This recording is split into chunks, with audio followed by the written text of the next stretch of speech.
kaya ngayon pa sumama ang panahon ng ganito. Kaya mo, anak, darating na si Mariano at kayong kasama na nun ng hilot.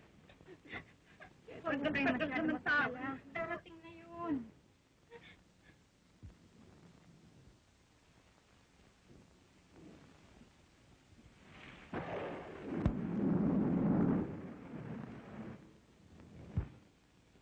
O bakit wala kang kasama?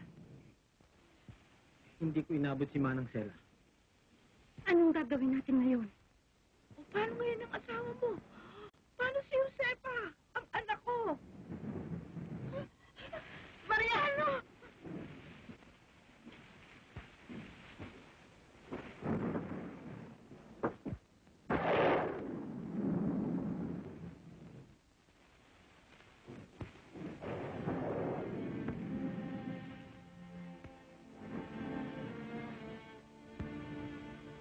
Mariano, tulungan mo ako. May awa ang Diyos. Makakaraos.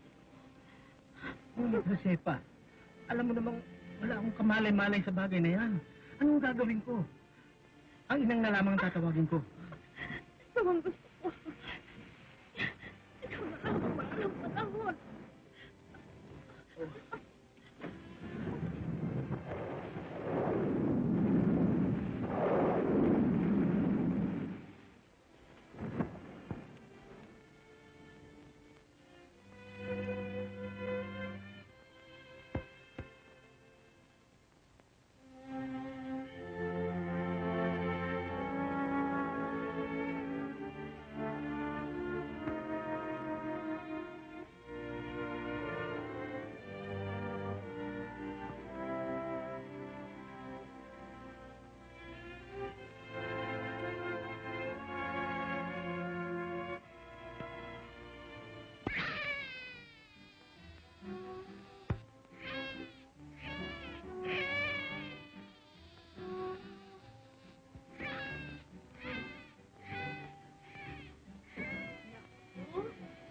Ganda-gandang bata niya. Ano ba yan? Lalaki o babae? Lalaki ho. Lalaki? Naku, lalaki. Ang mo, swerte. Teka nga muna.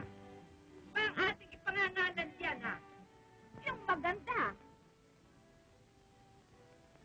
Ano nga ba?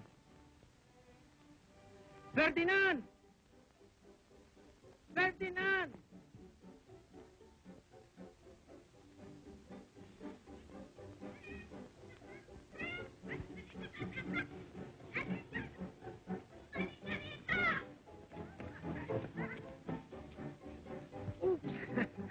Ilang panahon pa't hindi na kita mabubuhat, ang bigat-bigat mo na. Ang hindi ko lamang magustuhan, pinapagod mo ang lola mo, tignan mo. Naku, yung anak mo, napakamasyadong malikot kung saan sana nakararating. Pagod na ako ng kahahanap. Pabayaan na ninyo, inang, nang lumaki siyang malusog. Tatang, bakit niyo ako tinatawag? Aba, nakalimutan mo na ba? Ngayong umaga kita ipalilista sa eskwela. Siya nga pala, palagaran lang ako, hindi na ako maglaro. Maglalaro ka rin, pero tuwing Sabado at Linggo na lamang, ha? Sige nang, lalakad na kami. Siya, bakit na nga kayo?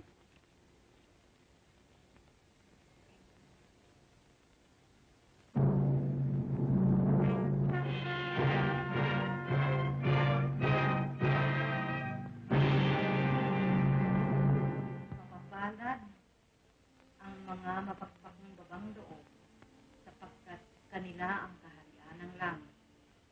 Mapapalad ang nangahahap sapagkat sila'y aalipin. Mapapalad ang maaam sapagkat mamahalin nila ang lupa. Mapapalad ang nangagugutom at nangauuuhaw sa katwiran sapagkat sila'y pupusugin. Gusto ng lola! Gusto ng lola! Siya! Bakit ka tinusok sa apo, ha? Bakit ba kayo naman dyan, ha? Tama ka na rin, duwag! Tatagos tayo, lola! Naku, tinanong yan. Duwag ka na, ha?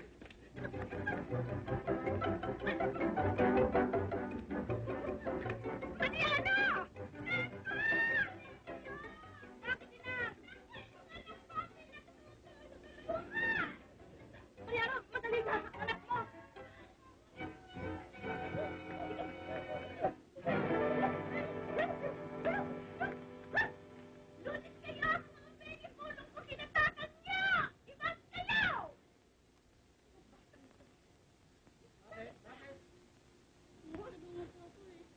bakit ka umiiyak? Ang dami-dami huli na eh. Eh, bakit ka lumaban? Teka muna, sino ba nagsimula ng away? Eh, ba yung mga batang yung salbahe? Eh, bakit ka nga lumaban? Tingnan mo yung nangyari sa'yo yan. Hindi ba sinabi ko sa'yo na kapag hinagis ka ng bato, nagantihan mo ng tinapay? Hindi naman tama yan sa lahat ng pagkakataon. Eh, nadinig mo naman ang sinabi ni Ina nga, hindi siya nagsimula ng away. Para sa akin, ay hindi masama sa isang lalaking ipagtanggol ang kanyang sarili. Yun naman ang hirap sa'yo eh. Tinuturuan mo ng mabuti itong bata. Kinukontra mo, kaya lumalaki ulo. Yan lang nga inang at baka masunog yung linuluto ko.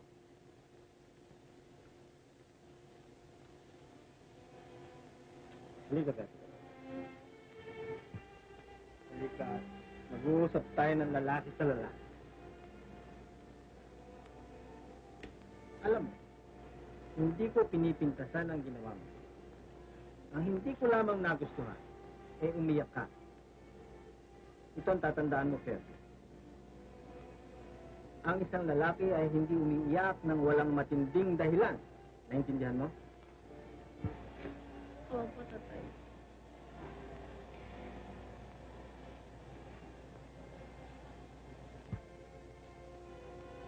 Ganyan.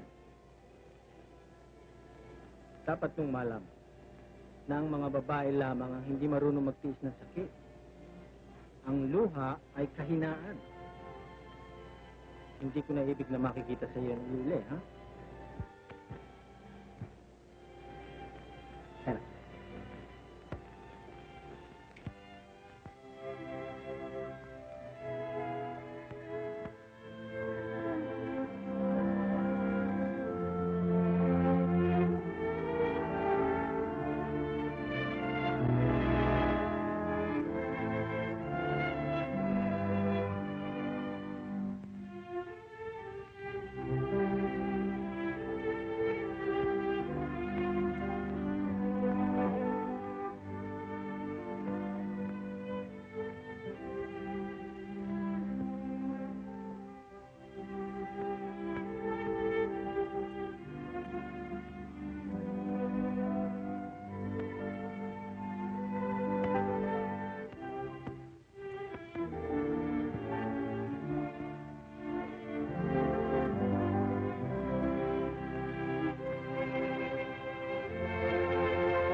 Ba, mahusay, matatag. Nakakasiguro tayo. Huwag niyo intindihin yan. Kung yan lang, hindi tayo tatalunin yan. Kaya nasita. Tapon, Lola, oo. Hindi masyado nagbago ang Lola, eh. Ganda-ganda ng mga damit na sinusuot.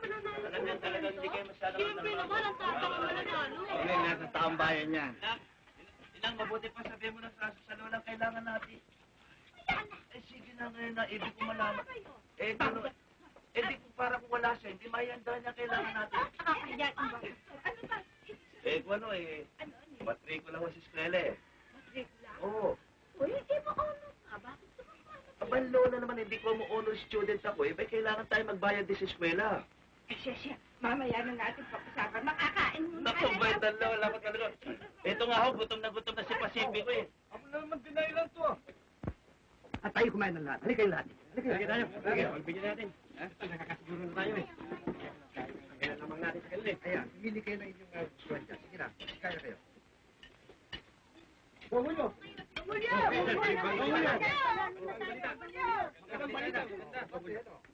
Pwede kayong bati po. Banana na po tayo. Ano ba aling kara? Ay, naku, Wala po.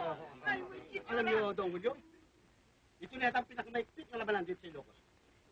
Ngunit sa bawat presinto namin pinuntahan, kayo nakalalamang. Si kayo ba yung nanggaling na sa Kapitolyo? Pauho! At katunayan eh, malapit na matapos ang bilangan. Malaki na ang agwat ng ating kandidato. Kaya nakita ko ang tagumpay ng ating kandidato. Mabuhay! Mabuhay! Kaya po, nandiyan na po ang mga taong bayan para upog kayo batiin. Ay, naku, maraming salamat. Ay, mag-inuman. Patre, Kain kayo ng kain. Ano ba't nasa harap kayo ng pagkain eh? Pagkalulungkutin nyo, isip mo kayo na mataya. Aba, eh, huwag nyo nga intindihin yung politika. Kumain kayo na kumain. Kaya nga naman, Tatang. Marahil ay iminulat sa atin ang katotohanan na tayo hindi nababagay sa politika. Mabuti na nga nagtato niyan eh. Ngayon ay magkakasama-sama na tayong lahat. Hindi ba, Nanang? Hindi kagaya ng araw. Si Tatang ay naiiwan dito sa probinsya. Eh tayong lahat ay nasa Maynila. Ngayon ay makakasama na sa atin si Tatang sa Maynila. tama na, Perde. Sinasabi mo isang pagpuro na hindi ko maaaring magawa. Dito ako nadapa. Dito rin ako magbabangon.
Naghahamon ho sila eh.